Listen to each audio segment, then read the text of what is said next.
Seorang remaja berusia 17 tahun di Texas, Amerika Serikat harus dirawat 10 hari di rumah sakit menggunakan alat yang menopang fungsi paru-parunya. Hal ini disebabkan oleh rokok elektrik atau biasa disebut dengan vape. Pada awalnya, Triston terbangun dari tidurnya dan kemudian muntah-muntah pada suatu pagi di bulan lalu. Ia juga mengalami penurunan berat badan drastis yang tidak jelas penyebabnya, demam, dan kemudian kelelahan. Remaja tersebut kemudian dilarikan ke rumah sakit. Pada awalnya dokter mengira kondisinya mirip dengan pneumonia. Namun setelah melakukan CT scan, ternyata hasilnya negatif. Kondisi Triston semakin memburuk, paru-parunya gagal berfungsi secara mendadak. Remaja itu pun harus diintubasi atau dimasukkan tabung endotrakeal melalui mulut atau hidungnya untuk menghubungkan udara luar dengan kedua paru-parunya agar paru-parunya tetap bisa berfungsi dengan baik. Seluruh tim medis mencurigai bahwa vape yang diakui oleh Triston telah dikonsumsinya sejak di kelas 8 diduga menjadi biang kerok gagalnya paru-paru Triston. Kami tidak tahu secara pasti apa yang dilakukan oleh Triston, namun ada laporan literatur tentang pneumonitis, hipersensitivitas akibat vaping, kata dokter yang menangani Triston, yaitu Dr. Suzanne Whitworth, dikutip dari Daily Mail. Setelah 10 hari diintubasi, paru-paru Triston kembali pulih, walaupun ia masih harus berjuang keras untuk bernapas dengan baik. Ia bahkan harus kehilangan 13 kilo berat badannya, dan otot kakinya menjadi melemah.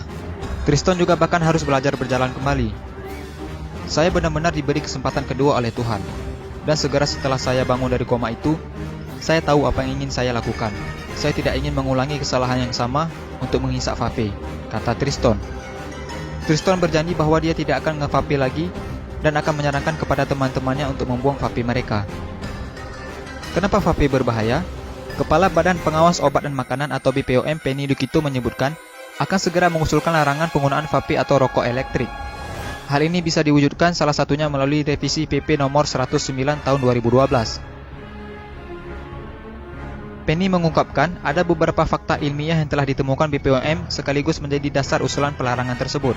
Ditemukan senyawa kimia di dalam vape mulai dari nikotin, propilen glikol, perisa, logam, karbonil, tobacco spesifik nitrosamines, hingga dietilen glikol. Nikotin sangat berbahaya karena berbagai penelitian juga melihat efek nikotin terhadap otak bisa menyebabkan kanker dan kecanduan. Propilen glikol juga sangat berbahaya karena jika dikonsumsi secara terus-menerus dapat menyebabkan gagal ginjal.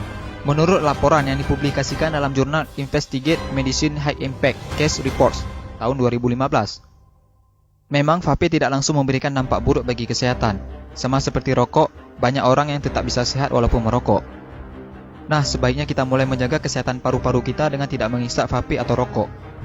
Semoga video ini bermanfaat dan jangan lupa di-share juga sebanyak-banyaknya agar teman-teman kalian tidak ketinggalan informasi penting ini. Dan jangan lupa juga sukai Mozaik Karim lalu klik tombol ikuti, lalu klik sekali lagi tombol ikuti, lalu pilih lihat dahulu agar kalian tidak ketinggalan video-video menarik lainnya setiap hari. Terima kasih.